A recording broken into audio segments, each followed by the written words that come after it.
Bagaimana jika karunia rohani tanpa kasih? Topik itulah yang akan kita bahas pada hari ini. Selamat datang di channel ini.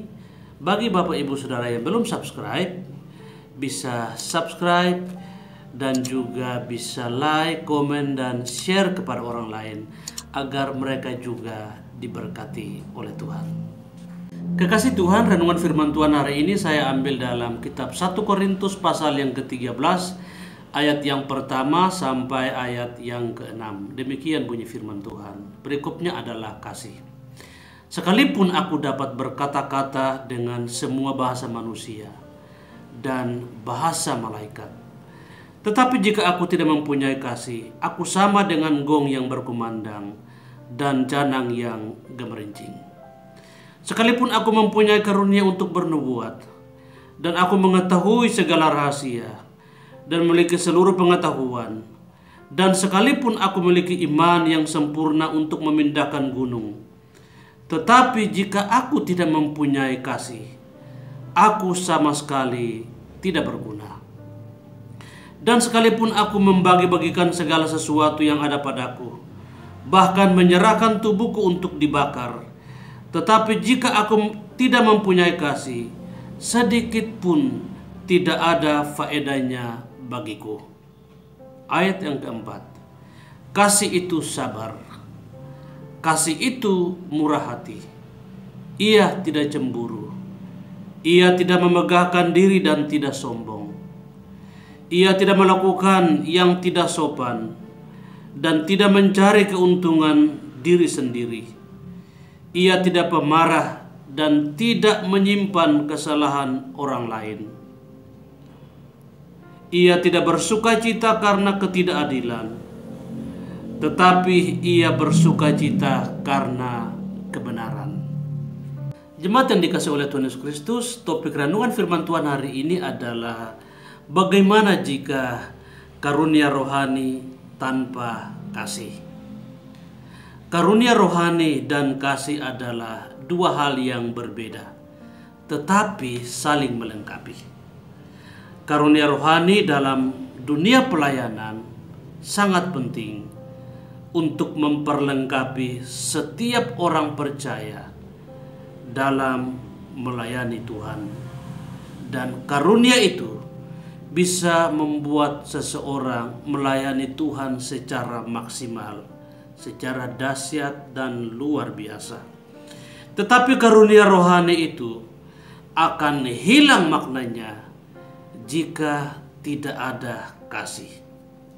Melayani hanya sekedar mengandalkan karunia, tapi tidak ada kasih di dalamnya, maka kata Rasul Paulus, itu tidak ada gunanya dan tidak ada faedahnya.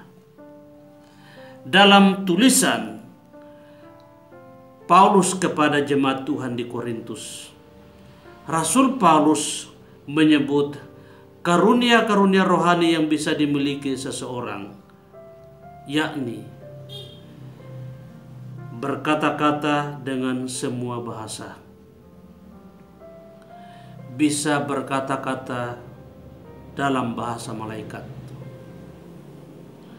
karunia bernubuat, mengetahui segala rahasia,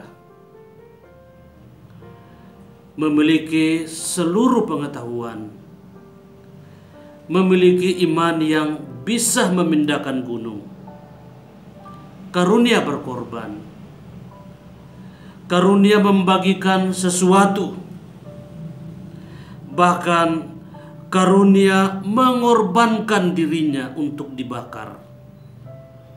Dan Paulus katakan, tetapi jika tidak memiliki kasih, maka hal itu seperti gong yang berkumandang dan canang yang gemerincing.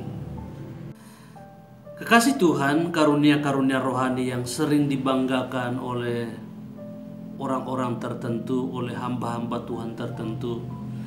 Mereka bangga karena bisa ini, bisa itu, bisa ini, bisa itu, dan segalanya. Kebanggaan atas karunia-karunia rohani seperti itu, jika tidak dilandasi dengan kasih, maka kata Rasul Paulus tidak ada gunanya dan tidak ada faedahnya. Lalu apa itu kasih? Luar biasa hebatnya Rasul Paulus. Dia menyebut berbagai hal tentang kasih, karakteristik tentang kasih. Dia sampaikan kepada jemaat di Korintus. Ini adalah daftar kasih menurut Rasul Paulus.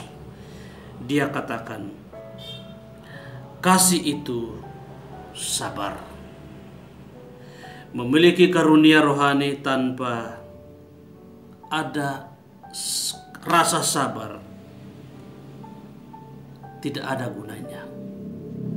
Dan poin yang pertama Paulus katakan, seorang anak Tuhan harus sabar. Itu karakteristik kasih yang pertama. Yang kedua, kasih itu murah hati.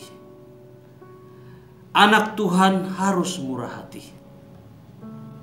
Dan yang ketiga, kasih itu tidak cemburu, tidak iri hati, tidak cemburu dengan orang lain. Orang lain berhasil, dia juga bersuka cita. Itu adalah ciri anak Tuhan. Yang keempat, kasih itu tidak memegahkan diri.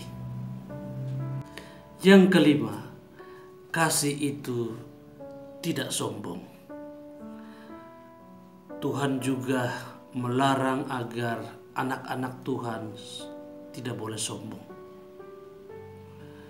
Dia berkata, Allah menentang orang yang congkak, tetapi mengasihi orang yang rendah hati. Karakteristik kasih yang keenam adalah kasih itu tidak melakukan sesuatu yang tidak sopan. Dan yang ketujuh, kasih itu tidak mencari keuntungan diri sendiri. Kalau melayanilah yang betul. Bagaimana bisa menjaga motivasi kita tetap murni? Itu pergumulan hamba-hamba Tuhan, pergumulan anak-anak Tuhan, bisa menjaga motivasinya agar tetap murni, tidak mencari keuntungan bagi dirinya sendiri. Yang kedelapan, kasih itu tidak pemarah. Yang kesembilan, kasih itu tidak menyimpan kesalahan orang lain. Tidak ada rasa dendam, menyimpan kebencian, menyimpan akar pahit, menyimpan kesalahan orang lain. Itu tidak boleh bagi anak-anak Tuhan. Dan yang ke-10, kasih itu suka keadilan dan kebenaran. Harus adil dan harus benar. Itu ciri anak Tuhan. Punya karunia rohani yang dahsyat dan luar biasa. Tapi jika tidak punya kasih, tidak ada gunanya. Yang ke-11, kasih itu menutupi segala sesuatu. Dan yang ke-12, kasih itu sabar menanggung sesuatu. Ternyata Paulus mendaftar begitu banyak karakteristik kasih. Dia sampaikan kepada jemaat Tuhan di Korintus. Kamu boleh melayani dengan luar biasa, punya karunia ini dan itu. Tetapi ingat, karunia tidak sempurna, ada batasnya. Karunia tidak akan ada nilainya jika kamu tidak punya kasih. Ternyata Bapak Ibu, kasih itu tidak berasal dari luar, tetapi kasih itu berasal dari diri kita masing-masing. Tidak sombong, tidak cemburu, harus sabar, harus murah hati. Itu sesuatu yang sebenarnya ada dalam diri kita. Cuma pertanyaannya, mau atau tidak kita sabar? Mau atau tidak kita murah hati? Mau atau tidak kita tidak sombong? Karena musuh terbesar bagi seseorang adalah dirinya sendiri. Bagaimana dia bisa menaklukkan egonya, bagaimana dia bisa rendah hati, itu perkara yang sulit. Mudah bagi seseorang bisa menaklukkan orang lain, tapi sulit bagi dirinya sendiri. Dia bisa menaklukkan dirinya. Itu pergumulan seumur hidup. Rasul Paulus juga berkata bahwa karunia rohani akan berhenti karena tidak sempurna. Tetapi kasih itu tidak berkesudahan dan bernilai kekal. Dia menyinggung perihal iman, pengharapan, dan kasih. 3 hal yang harus dimiliki oleh anak-anak Tuhan. Tetapi dari semuanya itu, yang paling besar dampaknya adalah kasih. Semua hal yang dikerjakan oleh Tuhan dilakukannya dengan kasih yang besar kepada umatnya. Saudara boleh bangga punya karunia A, B, dan C. Tetapi semuanya tidak akan ada gunanya, tidak akan ada faedahnya jika tidak ada kasih dalam hidupmu. Tetapi karunia akan berdampak besar jika dibarengi dengan kasih. Dan sumber dari kasih itu adalah Kristus itu sendiri.